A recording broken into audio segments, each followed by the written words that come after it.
You're listening to the Fresh Hell podcast. Fresh Hell contains stories of a disturbing and often graphic nature and is intended for a mature audience. Please don't let your kids listen to this, or they might turn out like us.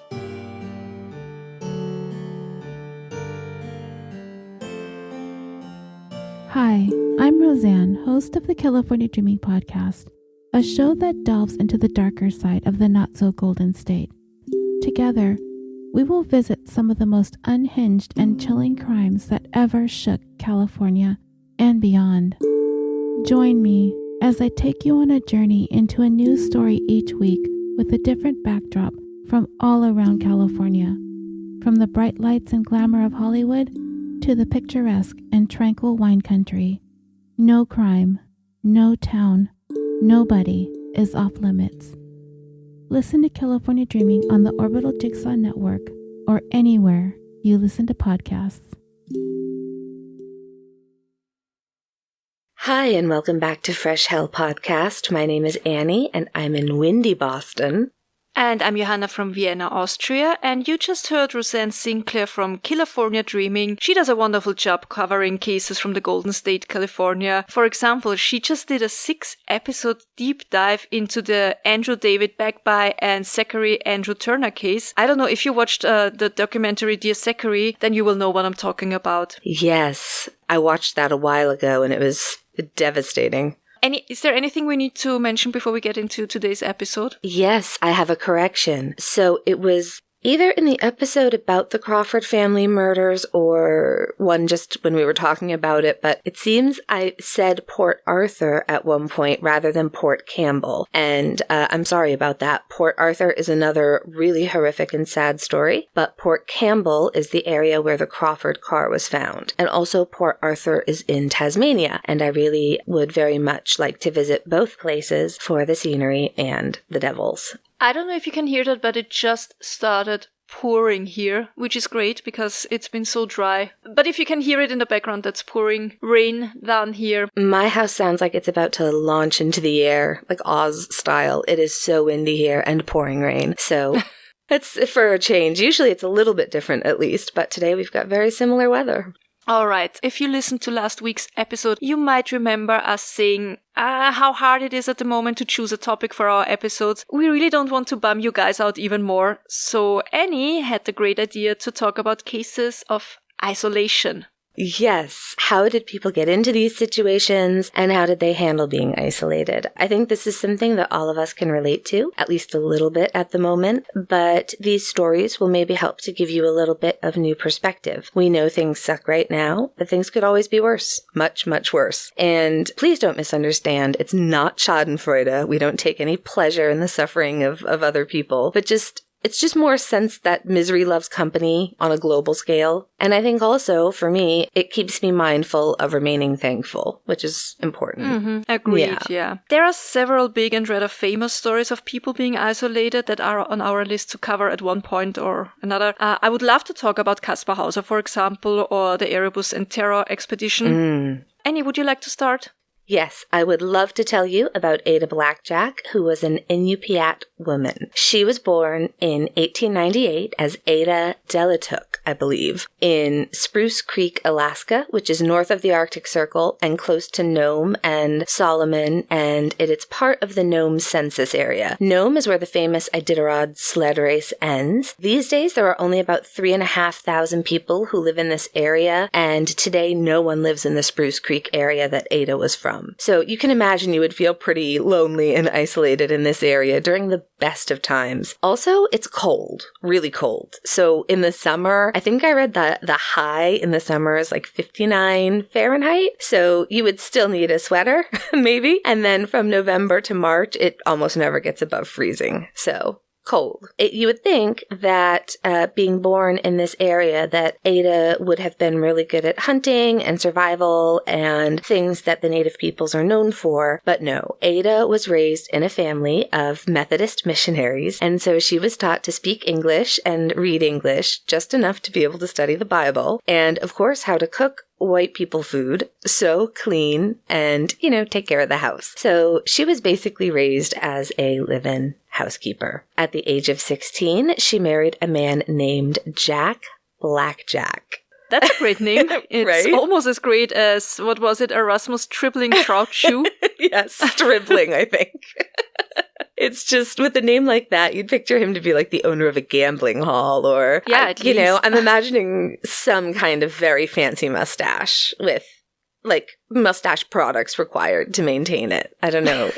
But no, that's not who he was. He was the local dog musher. And in case you don't know what a dog musher is, it's the guy who uses sleds to transport things or people from one place to another, Balto style. Balto was the famous Siberian husky who transported the diphtheria antitoxin. And he was born and raised in Nome, and that's also where the serum was brought to. That's actually a story I would love to do. But back to Ada. So she and Jack Blackjack had 3 children. Unfortunately, but unsurprisingly, 2 died in the infancy. Yeah, that's a familiar theme. Was the marriage at least a happy one? No. Nope. It doesn't look like it was at all. So at one point in 1921, Jack abandons his wife and their 5-year-old son Bennett in the middle of nowhere. Ada had to walk 40 miles, mostly carrying her son, and made her way back to Nome, where she found herself without any income or any way to take care of herself and Bennett, who at the time was unwell and suffering from tuberculosis. So she found that the only way for her to help her son was to bring him to the local orphanage, which is absolutely heartbreaking, but she vowed she would find a way to be reunited with him. She just needed to find a way to earn a living.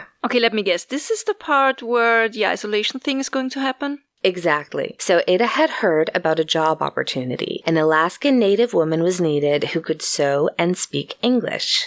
So basically another job as a housekeeper. No, this was something completely different. So this was a position as a seamstress for an expedition to Wrangel Island. The Encyclopedia Britannica says this about Wrangel Island. Quote, Wrangel Island, lying in the Arctic Ocean and separating the East Siberian Sea from the Chukchi Sea, the long, narrow island is about 78 miles, 125 kilometers wide, and occupies an area of some 2,800 square miles, or 7,300 square kilometers. It is separated from the Siberian mainland by the Long Strait. Wrangel Island is part of the region of the Arctic tundra, much of it low-lying lichen, although the highest part of the island reaches 3,596 feet, or 1,096 meters, Sovetskaya Mountain, discovered in 1938. There are no glaciers. Geologically, Wrangel Island consists of crystalline slates, granites, and gneisses, together with alluvial sands. There are many small lakes, and the northern and southwestern coasts are characterized by numerous sand pits enclosing lagoons. The seas around the island are rarely free from pack ice. The climate is Arctic, which means a July temperature of 36 Fahrenheit, 2.4 Celsius. In summer, there is a large bird population, as well as lemmings, Arctic fox, and polar bears. End quote. And by the way, fun fact, Wrangel Island is supposedly the last place on Earth where woolly mammoths lived, because they managed to survive up there until 2000 BCE, and that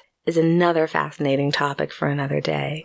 I really enjoy a good mammoth, I'll tell you. In 1921, a Canadian man by the name of Vilhjalmur Stephenson, that's our best guess, it's an Icelandic name, thought it would be a great idea to send a group of people to this remote place so that they could explore it and possibly settle there. Stephenson was the son of Icelandic immigrants who had been asked by the Canadian government to come and settle near Winnipeg in an area that they called New Iceland, which explains the name. He was actually born William, but he changed his name when he was in college, first at the University of North Dakota and then at the University of Iowa. His primary interest was anthropology and comparative religion. After college, he studied anthropology in a graduate program at Harvard, and he actually taught there for a few years. He was not new to expeditions. He had been to Iceland. He had lived with the Inuit people for a few years before heading home alone via the Yukon River, and the American Museum of Natural History in New York had funded an expedition to the Central Arctic coast. So from 1908 to 1910, he and his partner, Dr. R.M. Anderson, did an ethnological geological survey and study of the shores of North America. So he was a pretty experienced anthropologist. In 1913, Stephenson had organized an expedition to the regions west of the Perry Archipelago for the Canadian government. For this expedition, he was given 3 ships, the Karluk, the Mary Sachs, and the Alaska.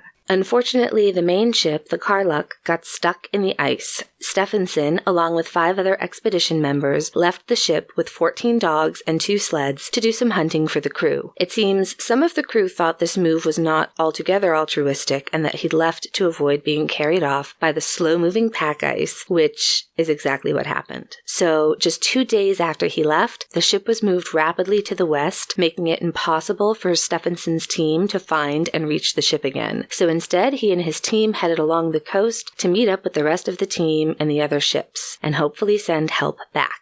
Most of the very few survivors of the ship he left owed their lives to Captain Robert Bartlett of Newfoundland and an Inuit hunter, Kataktovik. The 2 men ended up crossing sea ice to get to Siberia, and the survivors were picked up by the American fishing schooner King and Winge and a U.S. revenue cutter called Bear. The revenue cutter service was essentially what we now know as the U.S. Coast Guard. So there was a lot that went down during this particular expedition, but again, it's too big of a story to get into today. The important thing to know is that people and historians are divided as to whether Stephenson deserved the public honors that he received when he finished that expedition. Had he been pragmatic and earned them, or did he just very casually leave most of his teammates to die? Either way, in 1921, Stephenson decided it would be a great idea to plan an expedition for a group of people to head to the before-mentioned Wrangel Island. Now, some of the people that he'd abandoned on that previous mission on the Karluk, they had made it there, but he had not. And he didn't even plan on going this time. He just wanted to put together a team that would go. At first, he wanted to claim the island, which was already acknowledged to belong to Russia, for the Canadian government. And Canada was like, thanks, but no thanks. We want no part of that. Then he offered it to the British, and they refused as well, as it had already caused some tensions with Russia when those survivors from the Karluk had raised a British flag on Wrangel Island back in 1914. It seems he did end up going under the pretense of it being British, is one of the things I read, but his long-term plan and why he was so interested in having a settlement there seems to have been to start an exploration company that would help interested people in touring the Arctic islands. So an early on travel agency for tourists who wanted to travel off the beaten path. Yes, he seems to have been ahead of the game on ecotourism, and he also advocated for a meat-only diet. I think he mistakenly believed that a lot of the native peoples in that area survived only on meat, and they seemed very healthy, but he assumed wrong, I think. So, a group of 4 young men who were eager to work for the very charismatic and famous explorer were found. So, there was a Canadian named Alan Crawford, he was 20, and then 3 U.S. citizens, E. Lorne Knight, who was 28, Frederick Moorer, who was 28, and Milton Gally? Galle,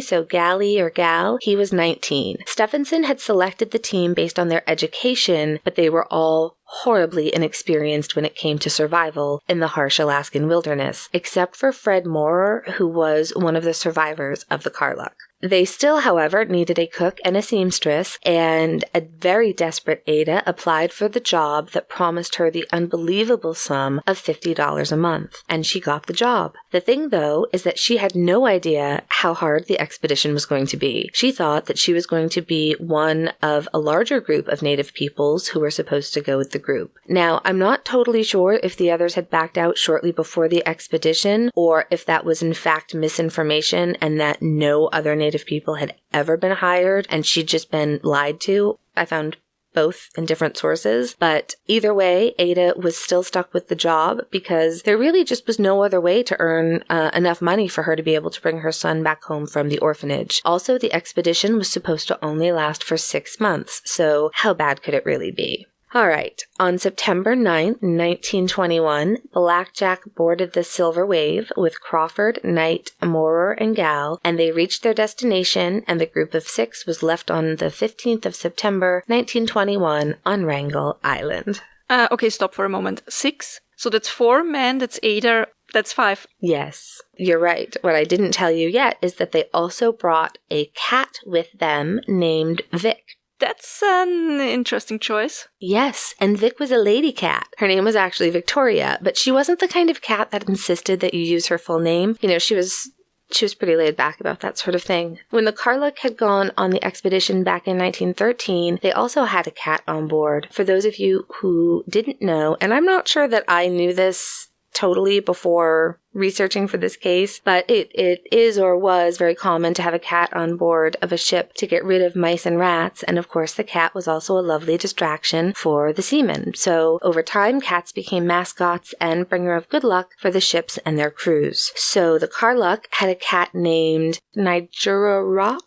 on board, and the surviving men, especially Fred Moorer, had taken care of the cat and then brought her back with them to safety. And I think I read that Fred Moorer took her home to live with him in Philadelphia, and she lived with him and his wife, and she had a great cat life for many, many years. So actually, I think also weren't Hemingway cats, all the polydactyly cats came over on a ship from someone Ernest Hemingway knew. So I'm actually not that surprised that they decided to bring a cat with them for good luck and to keep them company. So they make their way to Wrangel Island, this isolated piece of land 402 kilometers or 250 miles east of Alaska and some 161 kilometers or 100 miles north of Siberia. So you think Siberia is like cold and isolated and cold. Just go 100 miles further north. That's where they are. Sounds great. They have food rations for 6 months with them, but otherwise are very ill-equipped for this adventure. So what could possibly go wrong? Well, if you ask like this, I guess all will go wrong now. Am I right? Mm-hmm. Yeah, you're right. At first, everything was fine. The weather is still mild enough, if you can call the climate in this part of the world mild, but they're able to hunt game, and together with their rations, they have enough food. But then, late fall turned to early winter, the game disappeared, and the pack ice started to surround the island. And there was just no way anymore for the ship that was called the Teddy Bear to pick them up as promised. They had been forced to turn around halfway to Wrangel Island as they found themselves incapable of navigating the fields of ocean ice. So on Wrangel, they wait and they keep on the lookout for the Teddy Bear, but no ship is in sight. And so the group realizes that they're going to have to make do with what they have for a while, but their food rations are almost used up. The only chance of survival they can think of is to send a group to try and find help, which they do on January 28, 1923, so 16 months after they stepped foot on the island and 10 months after they should have been picked up by the Teddy Bear. Crawford, Moorer, and Gal left the camp to find help, and for that they would have to cross the frozen Chukchi Sea and try to reach Siberia. But why did only 3 of them leave? Why didn't they all go together? Wouldn't that make more sense? Yeah. The reason they didn't all go together is that Knight was very ill. Yeah, Knight was suffering from scurvy due to the malnourishment, and he was just in absolutely no shape to travel with the group. And so Ada was ordered to stay behind and take care of the dying Elorn Knight. And as we are talking about times of isolation in this episode, you might have already guessed that the 3 men left and never returned. They were never seen again, and we don't know what happened to them. But I think maybe polar bears. What do you think? Yeah, probably. Yeah. Or a crevasse, but like a big one. Avalanche. Broke into the ice and yeah, they died. could have, yeah. So many things could have gone wrong. So many things. So many things. Yeah, I hope it was polar bears. You know, it's so pointless if they just fell through the ice. Yeah. Now it's just Ada and Knight, and he was understandably upset about the fact that he was dying and unable to fend for himself. And so you would think that he would be incredibly grateful to Ada for staying behind to help take care of him. But no. Nope, he was angry, and he took all of that anger and rage out on Ada, who worked her ass off to keep them both alive. She was a nurse, a hunter, a woodswoman, a cook, companion, and servant all at once, and the entire time, all this man did was criticize her, and nothing she ever did was good enough for the dying man. I mean, I can understand it somehow. It must have felt so, he must have felt so extremely helpless. But yeah, he should have showed some gratitude towards Ada. Yeah, agreed. There's absolutely no excuse for that sort of behavior. And she tried really hard not to let it get to her, but she did keep a diary, and in one of the entries it reads, quote, "He never stop and think how much it's hard for women to take 4 men's place, to woodwork and to hunt for something to eat for him, and to do waiting to his bed and to take the shit out for him," end quote. She was literally sick of his shit, and who can blame her, right? So Elor Knight died on the 23rd of June, 1923, and in her journal, Ada wrote, quote, "The date of Mr. Knight's death, he died on June 23rd. I don't know what time he died, though. Anyway, I write the date, just to let Mr. Stephenson know what month he died and what date of the month, written by Mrs. Ada B. Jack." End quote. So, Ada was not strong enough to move the body outside to bury him, so she decided to let him rest on his bed, and she did build a wall of boxes around him to protect his body from wild animals, which is probably more than I'd have done. Then, to flee from the smell of the decaying body, she lived in the storage tent from now on. So it was just Ada and Vic the cat. Yes, Vic the cat kept Ada company, and Ada Blacksmith decided that she wasn't going to give up. She could not allow herself to despair. She had to keep fighting to be able to return to her son. Ada kept herself busy. She hunted polar foxes. She built a place above her bed where she could store her ammunition and her gun so that she could not be surprised by a polar bear. She was terrified of polar bears. So, not really in the best place for that kind of phobia.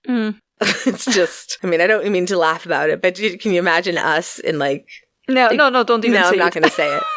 I feel for the woman. It's bad enough, but then also you're terrified of polar bears and surrounded by them at the same time. So she also built a lookout platform outside her tent so that she could spot polar bears from a distance. So in short, she taught herself everything that she needed to know in order to survive. She even experimented with the photo camera the group had brought to Wrangel Island. Ada took photos of herself standing outside the camp. And then on August 20th, 1923, almost 2 entire years after she had started this expedition, Ada saw a ship. It was the Donaldson, and it was there to look for the expedition group. Ada, dressed in a reindeer coat that she had made herself, walked down to the shore to greet the crew, a huge smile on her face. And the crew could not believe their eyes when they saw what Ada managed to do in order to survive. They stated that Ada, quote, "mastered her environment so far that it seems likely she could have lived there another year, although the isolation would have been a dreadful experience," end quote.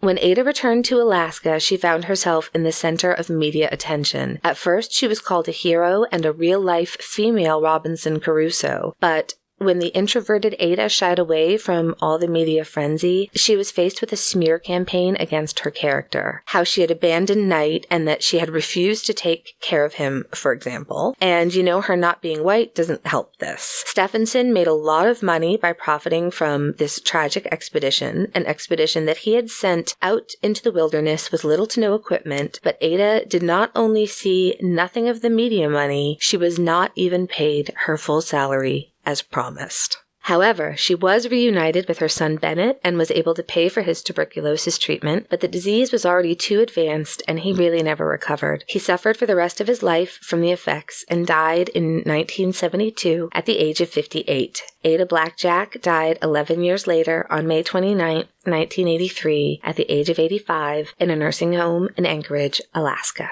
This is an amazing story. I have goosebumps. I think, first of all, because I have to imagine all the cold weather there. So and because of the moment when she saw the ship and started to go towards them with a huge smile on their face.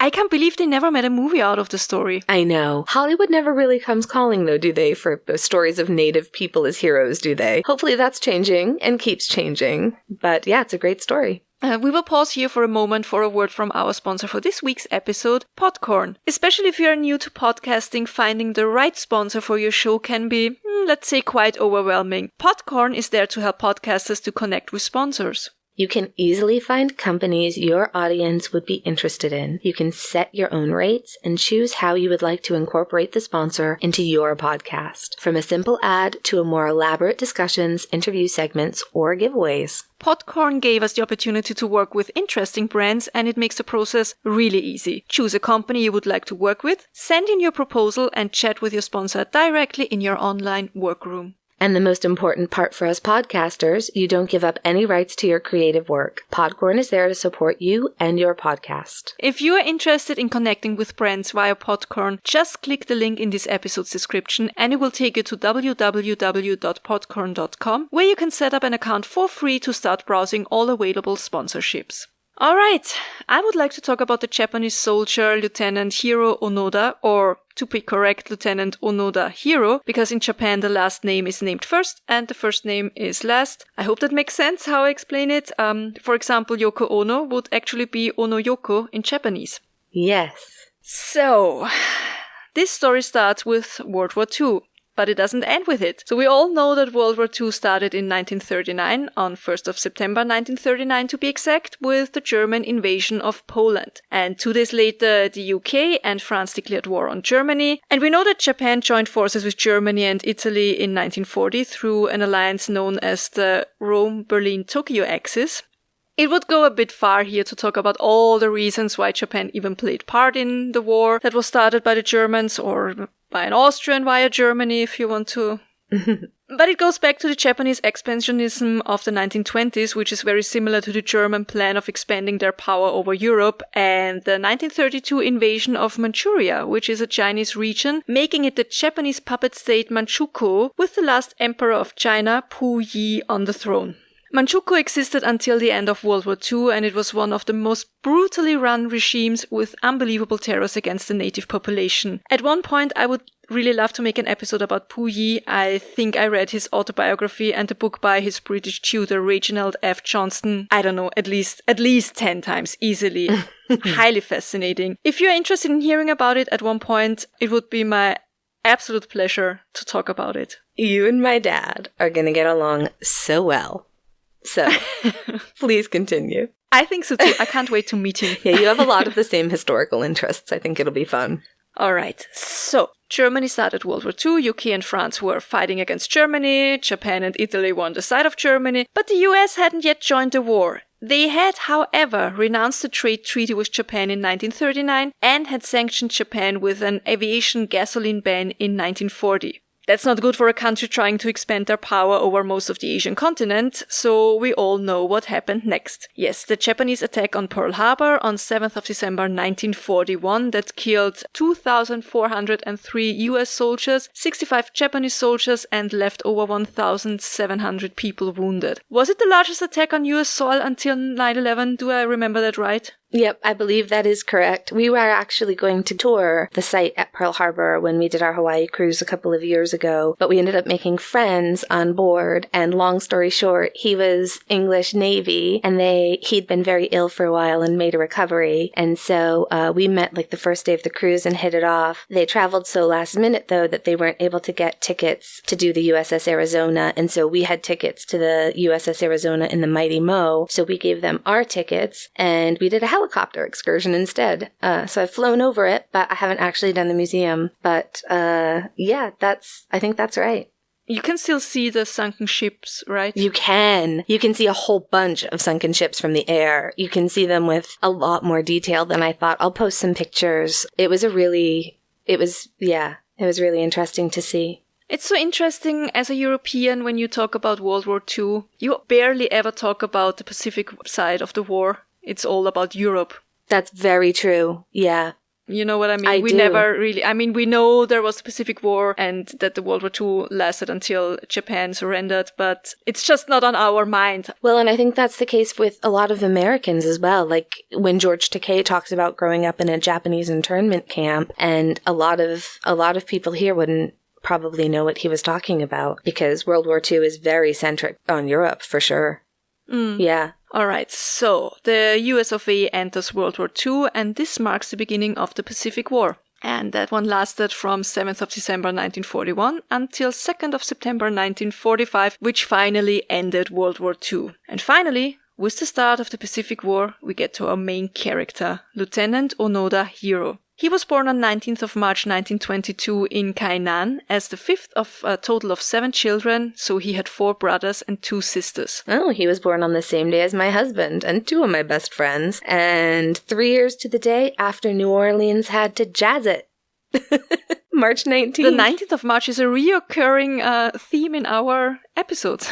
The 19th of March really is, and I don't know why, but it's interesting. We should check if it's also the birthday of Julius Wagner Jaurek. Oh, wouldn't that be something?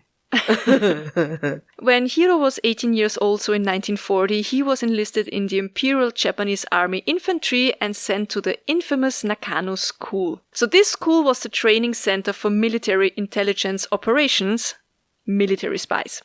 The Japanese army was already famous for their very let's call them unconventional techniques. So, for example, they had placed spies as servants in the homes of high-ranking foreign military officers. Japanese spies posed as businessmen, as Buddhist monks, as construction workers. Wikipedia tells us that more than 2,500 graduates of the Nakano School were trained in, quote, counterintelligence, military intelligence, covert operations, sabotage, foreign languages, Aikido, along with unconventional military techniques in general, such as guerrilla warfare. Extended courses were provided on a wide variety of topics, including philosophy, history, current events, martial arts, propaganda, and various facets of covert action. End quote. Wow, that sounds like something out of The Americans. Please, no, you don't have to remind me of how much I miss Elizabeth and Philip. Still, I'm not over it yet. Go watch The Americans, people. When you say Elizabeth and Philip, I immediately think The Crown, so that's funny. So, in 1944, Onoda Hiroo was ready for his first mission. He was sent to the Philippines, to Lubang Island to be exact, where he was ordered to do whatever he could do to prevent the enemy from landing on the island and taking control. That included destroying the airfield and the harbor pier. Under absolutely no circumstances was he to surrender. He was ordered to rather take his own life as a last resort. But his superiors tell him, whatever happens, we'll come back for you. Isn't that reassuring? Let's talk a little bit about Lubang Island. It's the largest island in the Lubang group of islands, an archipelago which lies to the northwest of the northern end of Mindoro in the Philippines. The Lubang Islands are about 150 kilometers or 93 miles southwest of Manila, which made it an important strategical position in the Pacific War. When Hiroo arrived at Lubang, he joined a group of Japanese officers who had been stationed there for a while already, and they were all higher-ranking officers. And they did not agree with Onoda Hiroo's plans of destroying the airfield and the pier, and they prevented him from doing so. I actually don't know why they thought that's not a good idea, but well, what can you do? They were outranking him. Of course, that led to the US and Philippine army to land on the island on 28th of February 1945, and it didn't take long, and most of the soldiers of the Imperial Japanese Army had either died or surrendered.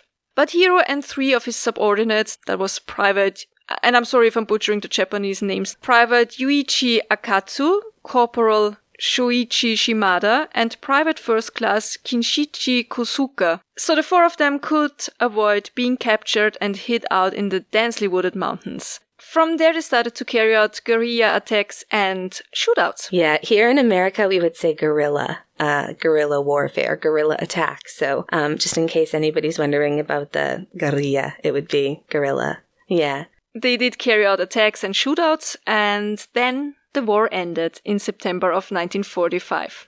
But Lieutenant Onoda Hiroo and his men, they did not know that. They stayed hidden in the mountain area. Of course, having 4 heavily trained Japanese spy soldiers running around the forest planning attacks is a bit of a problem during wartime.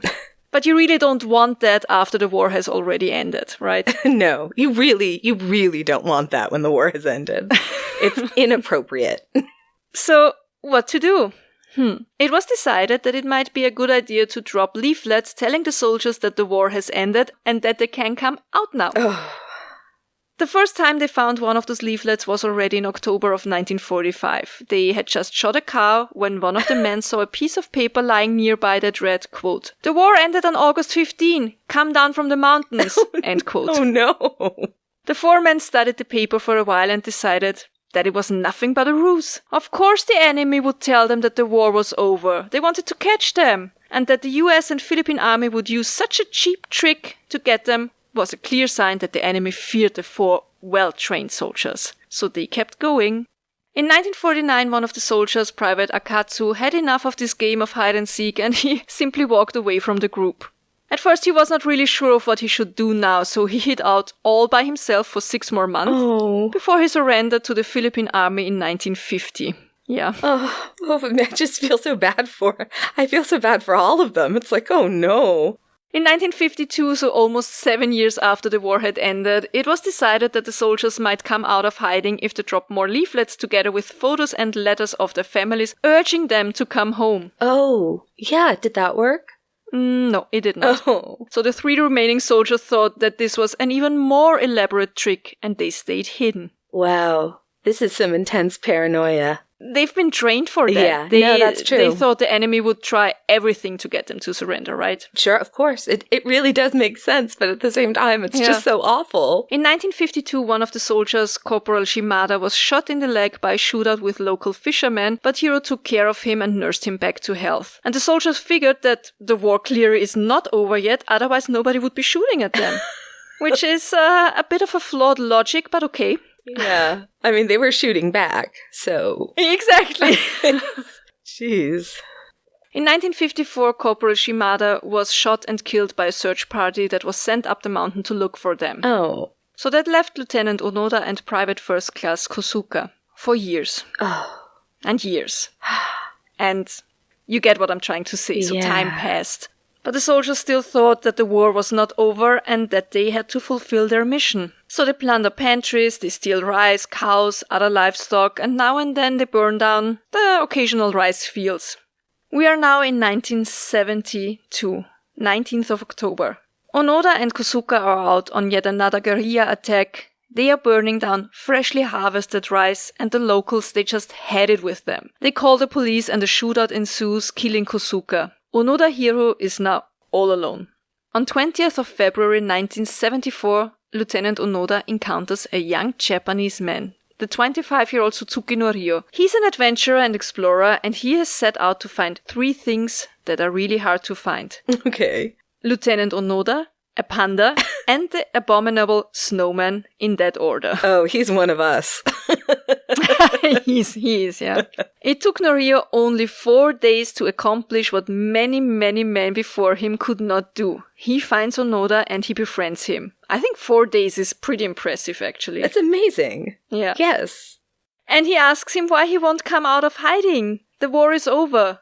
And Onoda replies that he can't surrender. He has to wait for orders by his superior. Which makes sense. Sure.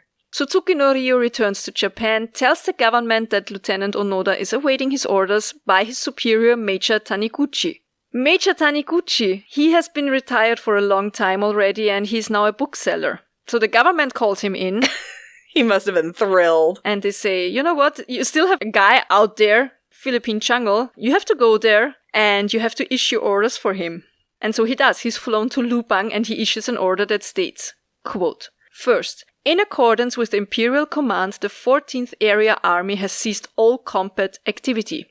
Second, in accordance with Military Headquarters Command Number 82003, the Special Squadron of Staff's Headquarters is relieved of all military duties. Third, units and individuals under the command of Special Squadron are to cease military activities and operations immediately and place themselves under the command of the nearest superior officer. When no officer can be found, they are to communicate with the American or Philippine forces and follow their directives." End quote. Wow. It's 9th of March, 1974, almost 29 years after World War II had ended, and Lieutenant Onoda Hiroo is finally relieved of his duty. The Japanese government has kept their promise that they gave to Onoda 30 years ago, that they would come back for him no matter what. So he hands over his rifle, his ammunition, and the military dagger that his mother gave to him before he left for Lupang. And this dagger was meant, in the Japanese tradition, to be used for his suicide in case he was ever captured. Oh, wow. Okay. He then is brought to the Philippine President Ferdinand Marcos and hands over his sword. Hiroo returned to Japan and is celebrated as a hero. And when asked what he had done all those years, he answered, quote, "Nothing, just my duty," end quote. But you know, Japan had changed in those 29 years. It's not the Japan he left behind in 1944. And Hiroo struggles to find his place in this very fast-moving, technology-driven world full of skyscrapers and neon signs. Oh, yeah. The difference just culturally from the 40s to the 70s is shocking. So what he does, he moves to Brazil for a couple of years where one of his brothers lives, and he works on a farm there, or he owns a farm. But he returns to Japan in 1984 after reading an article about a Japanese teenager who had murdered his parents, and he starts the Onoda Nature School where he teaches children survival techniques and the value of life. He also returns to Lubang one more time to donate some of the money he earned for writing his book No Surrender, My 30-Year War to a local school. Oh, that's nice.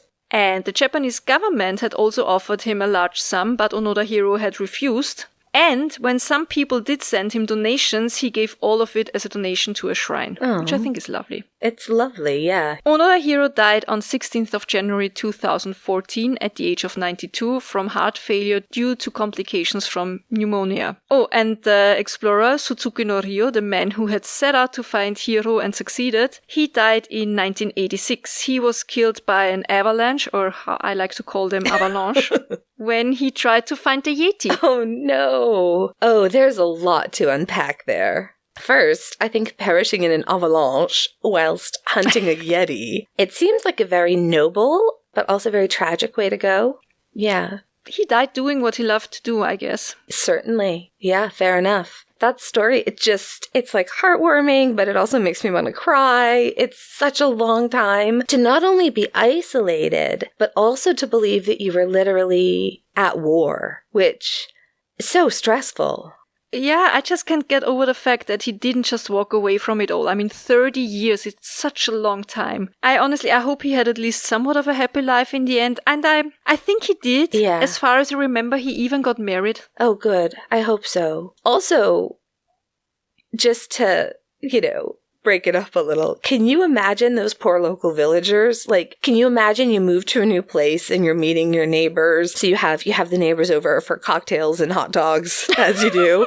And you're like, so, how long have you been here? What's the neighborhood like? And they're like, listen, just one quick thing to be aware of. There are definitely a group of Japanese spies living in the woods around here. And they may try to kill you or your livestock because they don't know the war is over yet. And you're like, oh no, which war? Vietnam? And they're like, no. And you're like, oh really? Korea? And they're like, still no.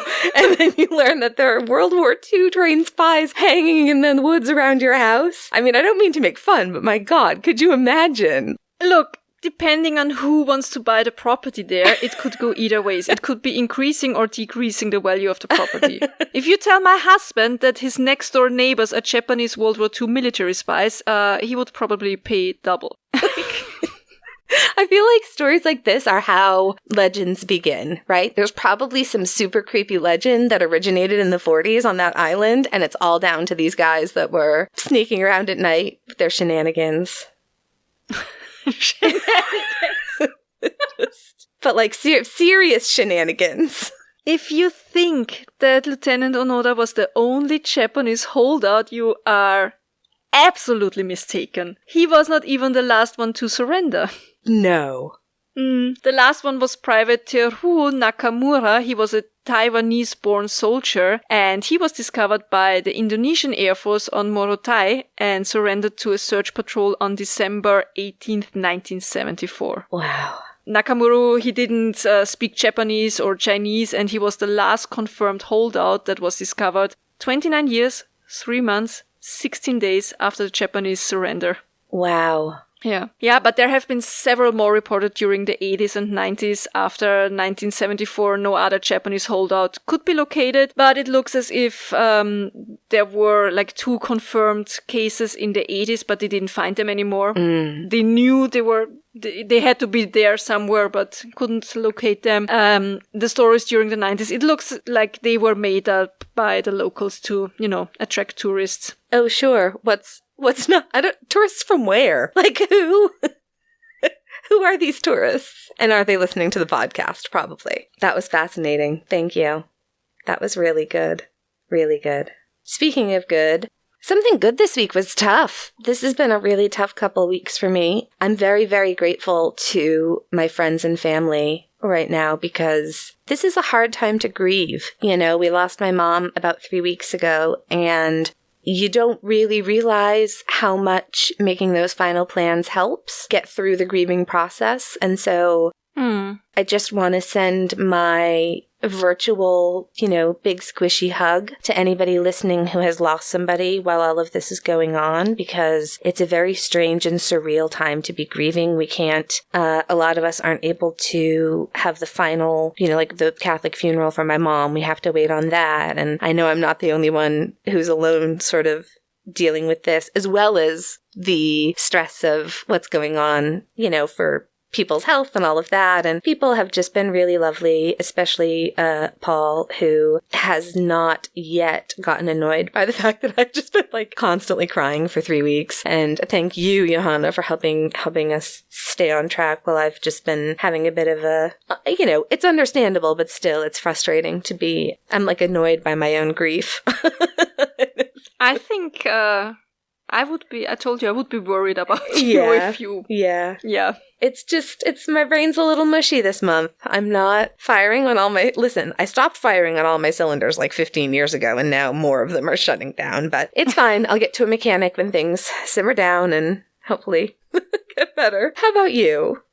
You always have something good. Jesus, my something good is way more mundane. No, mundane is good. Mine was kind of more of a bummer, which I didn't mean it to be. We found a dog. There's woods behind our house. We found someone's actual lost dog yesterday. Somebody was out trying to find their dog, and it was a little tiny Yorkie, in the woods behind our house. So, of course, my husband's out in, shorts and slippers, because we weren't planning. It was let's just go see. And Paul immediately finds the dog, tracks the dog, retrieves bitey, scared, small Yorkie dog from a pricker bush. So he's all scratched up, but we got the dog home, so that was good. My something good this week is the movie The Last Emperor by Bernardo Bertolucci. Just because we talked about it, or I talked about it before. I remember how deeply impressed I was when I first saw that one as a teenager, because as Annie always says, what do you always say? I'm a cinephile. Mm-hmm. Well, compared to me, you are. You're not an obnoxious cinephile. You've just seen all the, I'm not a twirling my mustache kind of cinephile. No, you're the good kind.